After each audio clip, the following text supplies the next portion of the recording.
Thank you, Fabian. It's a real pleasure to sit in front of you today.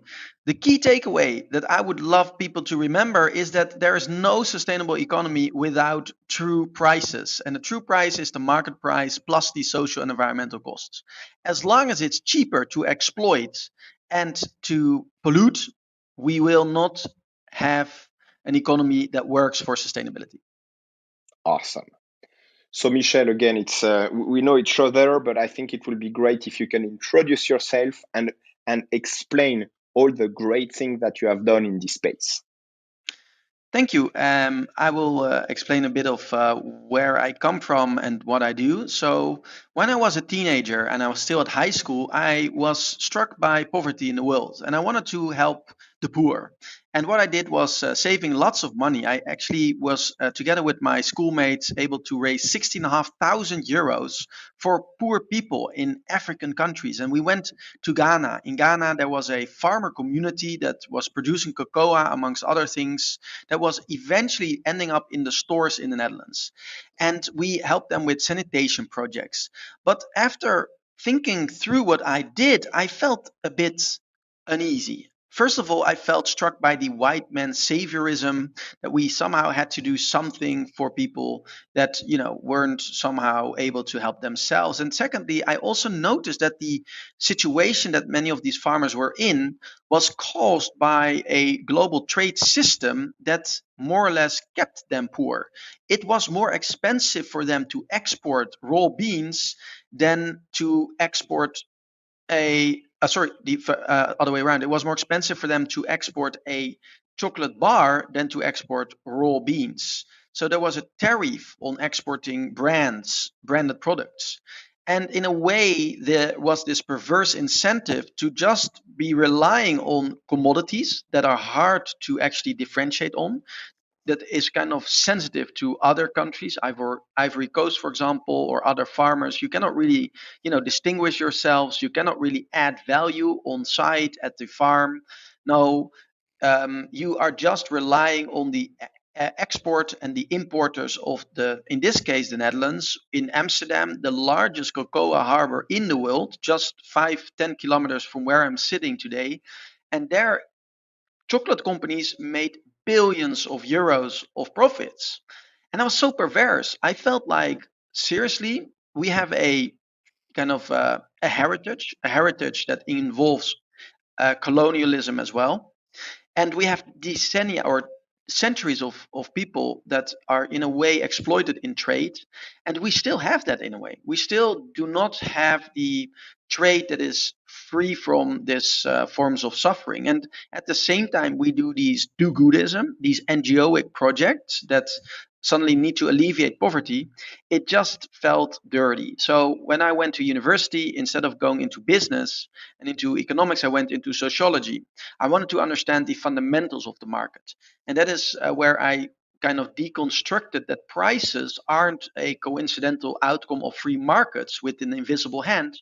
No, far at the contrary, prices are the silent composers of our life, created through norms that are, reproduced in structures such as education, such as culture, civic culture, the norms that we teach each other, but also through fiscal systems, the tariffs that I told you about, but also VAT. And there's more financial economic institutions, such as the accounting system, that, for example, does not incorporate the poverty costs on the balance sheet of corporations, or the climate cost on the balance sheets of corporations. And well, I just noticed that we need to change this. And when I, really, the first year of my university, I felt kind of, if I really want to make the world better, I need to change how prices are defined. And that is kind of my life mission ever since. It's now 19 years ago that I went to Ghana for this, setting up this NGO, the Need for the Needy grassroots organization in Accra. And I've come a long way with all the people I work with, but no way near yet to the finish line. Perfect. And can you maybe explain a little bit more about, is it True Price Institute or True Pricing Institute? Now it's a True Price Foundation, and we Foundation. also have another organization called Impact Institute. True Price, we have True Price and True Price Foundation. So it's kind of two organizations in one. And what the True Price does is, first of all, making the open access methodology to calculate true prices in the first place. And that's actually quite a, not an easy endeavor.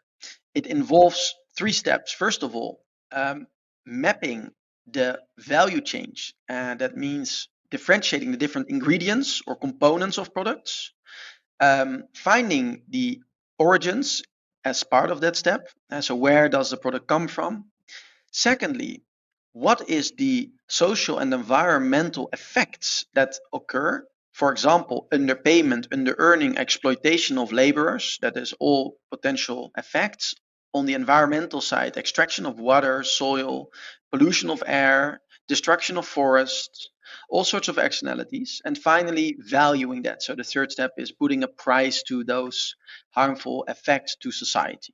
So we made an open source methodology for that. You can download, for example, the monetization coefficients that we use to make global average estimations of these different effects for basically a quick and dirty true price calculation back of the envelope. But we also have a foundational document, the norms and principles for true pricing, that basically trace down the logic, the methodological logic, into the human rights declarations. That fundamentally you always have when you value and price things. There's always a normative, foundation for that, as I have explained. And the one foundation that is missing in current day prices is human rights. We insufficiently incorporate the unalienable kind of characteristics that people and the planet has to kind of get or that needs to be respected and protected. And so, for example, a right to a living, a right to drinking water, to a house, these are all unalienable phenomena that you need to always respect and protect as a company, as a consumer, or as a state. And what we did is basically asking how, if you have that, what is needed to ensure that? What is the cost for remediation if you infringe upon that? So what is the cost for restoration, compensation, prevention, and retribution? And basically what you then get is the invoice for nature, or the invoice for the protection and respect of human rights. Awesome. That's such an important concept. And I think it's a shame that, we don't talk much more about that than what we do today. I mean, yes, I see a lot of traction around this concept, but it's clearly not enough. So yes, you still have a lot of work to do, Michel. Unfortunately, on the one hand, yes. On the other hand, luckily, you see a recent acceleration of the normative frameworks. For example, the climate agenda. That not many people know that actually the origins of the climate agenda lies in the human rights agenda. It was in 1948 that Eleanor Roosevelt embarked on the endeavor to set the standard of dignity, and in the consequential years, the Conference of Parties for Climate, the Conference of Parties for Biodiversity, and the ILO conventions and similar conventions were further refined and disseminated across the world. So it's more than 75 years ago that this journey was embarked upon by different world leaders. And nowadays, we see increasingly refinement of these norms in global governance conventions, such as the Paris Climate Agreement in 2015. And what is very interesting is that the European Commission has adopted the Green Deal, and that really requires different economies, different member states to respect and also protect these rights. For example, the right to livability for their inhabitants or the citizens. So in a way, it may seem like it's nature, climate, but in fact, it is actually ensuring livability for the human species in balance with nature. But that's just to illustrate. There's an increasing push from regulators, and true pricing is just a more granular and more refined information point if you kind of adopt the concept of human rights and the rights to a clean environment. It's basically asking, if you adopt that, and many people would agree, luckily, These are the implications for market players. This is then the cost to a value chain behind a product that still need to be incurred to address that this will be safeguarded. Perfect. No, makes sense. And so to come back on true price, and again, we are at Pricing for the Planet. We are big fans of true price. Um, but sometimes people are asking, like, do you have, concrete examples of, how to make or to adopt true price in the real world? Yeah. It's a very good point. We actually, for the first years of our existence as relatively young students doing this, as a kind of their mission, we weren't really taken serious. We went to the big four accounting firms with the belief that if they would only see our brilliant methodology to incorporate those externalities, the true price method, they would definitely fund it. They would just help us setting up our foundation and ensuring that the protocol for how to calculate the true price will be adopted by the thousands of companies. I mean, who would disagree, right? They are the guardians of what is considered value, so they would adopt it, right? And we were not correct. They pointed us to the door. They liked us, they liked our energy, but they thought we were crazy. They thought this will never be adopted. Why would companies make products more expensive? And in fact, we went to a retailer, and a retailer said, this is against competition law because you bring different parties together and determine prices. That is a form of a green cartel. And there was an American entrepreneur, and that entrepreneur said to us, this is communism. And when you say communism, well, you are game over in America. So it didn't really help. There was a professor as well, the most renowned professor in the field of food, who said, we tried this 20 years ago and it's not possible. Technically, it's not possible. So we really didn't get the momentum that we were hoping for until one day. One day, we had an email in our inbox from a small red chocolate bar in the Netherlands called Tony Chocolonely. And Tony Chocolonely said, we have the ambition to go towards slave-free chocolate, but we do not know how to calculate that. And maybe there's other things you want to map. And we said, definitely we can. So we did. We made the calculations of the true price of chocolate, and we noticed that there was a significant gap between the price that they charged and the true price. There was a gap that was almost equivalent to 1/3 of the bar price of their chocolate. And despite the fair trade certification and despite all their efforts, they still had a long way to go. They were actually 40% better than the conventional alternative bars of chocolate. So they were doing pretty well, but still a big gap. On the cocoa, think of the under earning of the farmers that are in cooperatives working, and that were the actual farmers that I saw when I was a teenager, suffering and working very hard. Think, for example, of the extraction of scarce water, the overusage of pesticides and herbicides and other chemicals, but also the pollution in the transport. But don't forget about the milk that is generated by cows that emit lots of methane that has, significant greenhouse gas potential, and that is also something we also accounted for, and ultimately we came up with the actual invoice for nature, invoice for human rights. We presented this to the CEO of Tony Chocolonely, Henk-Jan Beltman, and his COO, and we were actually pretty nervous because we didn't bring them a very nice message. Despite their good intentions, they weren't there yet, and we were nervous. We had to tell them that they had a significant gap. And in just 20 minutes, they decided to transfer 1.5 million euros to the procurement department to kind of absorb the price needed for the cocoa. So that was really an example, the first example for us that could actually lead to changing of business decisions. They also added additional premium to the fair trade premium that they were already paying, and they started a movement, the open chain movement, where they agreed what the kind of principles are that they need to stick to ensure that there will be better prices for the cocoa and that there's a more equitable and sustainable value chain, including longer term contracts, all sorts of field improvements, more sustainable agriculture, but also a living income price, a price that ensures that farmers get a better living. So these were, amongst others, the principles. And up to this date, they are using the methodologies to monitor their improvements and to structure their value chain and their products. And I remember we had a discussion a couple of like months ago, and I think what strikes me was this concept of like price elasticity that is no longer working in the context of sustainability.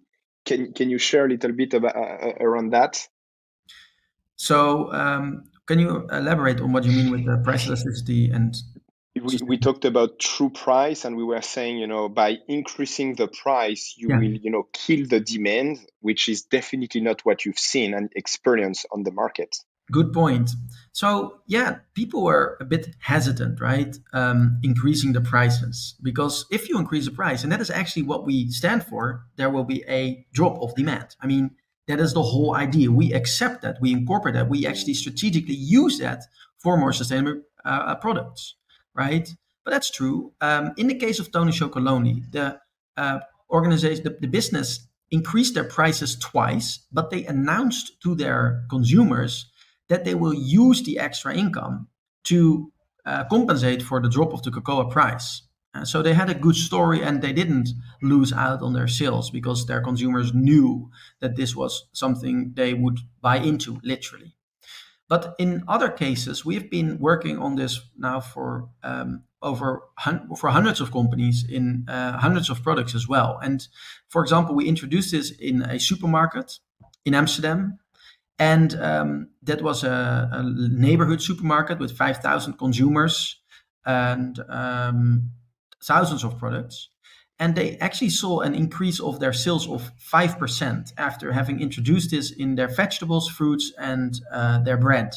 And they're now rolling it out to the dry food, such as pastas and nuts. And so they actually see an increase of sales and not a drop. And that is a default true price. So they only charge the true price and they absorb a bit of their margin. And the consumers have already brought up 50,000 euros in a year for remediative actions in value chains, including regenerating the soil, cleaning the water, all sorts of interventions, also contributing to a living income for banana farmers. So that was a point in case where you don't see a complete drop and actually an increase. But these are two relatively, call it sustainably oriented brands, and also consumers know then that that is what they can expect. We've also brought it into the stores of the 40% market share holding retailer Albert Heijn, part of Ahold Delhaize. And they actually experimented with this for 2 months for their coffee, the to-go coffee. And what's really interesting, there was a mandatory choice. So consumers had to choose between paying or not paying the true price. So they had to choose. They couldn't not choose. And what we saw is after the introduction, there was a 20% conversion towards true pricing, and that dropped to 15%. Surveys showed that 1/3 of the consumers were willing, and actually the actual revealed paying behavior was only 20 to 15%, so half of it. That is consistent with behavioral economic research that we've done in this subject. We see a small group or kind of a minority of people that are actually paying for a true price, regardless of certain criteria. They would just do it because they feel it's a nice opportunity, it's something novel, it's something good. There's obviously a group that isn't willing and that wants to know they want to know more information on traceability, effectiveness, transparency. And there's also just skeptics. There's even people who wouldn't agree with the need for addressing these social environmental costs. You have a lot of variations in the consumer preferences. One of the most striking things that we observed in our experiments is that there's a 95% conversion if the true price is the default price. So if it's actually the norm to pay a true price, the vast majority of people actually converts them into kind of a true price payer. Now, the logic of this is obviously that people are norm sensitive. Evolutionarily, you can speak of a strong kind of evolutionary push or a fitness premium on norm sensitivity, right? It kind of is the group intelligence that norms represent. You, by definition, if you follow the norm of others, by the definition that that person is alive, it seems to be a pretty good default choice. So people are super, there's a strong fitness push in evolution on being norm sensitive. It's probably one of the more strong social phenomenon, norm sensitivity. So it's no wonder that if you set the true price to be the norm, that people then convert, and vice versa. If you make the retail price the norm, what is actually the norm everywhere, then obviously you won't get much conversion to more sustainable choices. It's all about norm design, and that is what we've learned, and that is also what we are pushing for, that we make the true price the norm, that we ingrain that into our education systems and into kind of purchase systems. After the Albert Heijn experiment, we also saw an experiment in Germany where 2,150 stores introduced true prices for 3 weeks for a variety of dairy and meat products. And again, you saw very interesting patterns, a drop of the sales in meat. Actually, that supermarket was a bit disappointed, but we were actually, well, fully aware that that would happen. There was a move because meat isn't the most sustainable product, and there was quite a large additional cost for that. There was a move towards more sustainable plant-based meat options. The drop of organic meat was less proportionally to the drop of the conventional meat. So you saw a drop there, but it was smaller also because the true price gap there was also relatively smaller.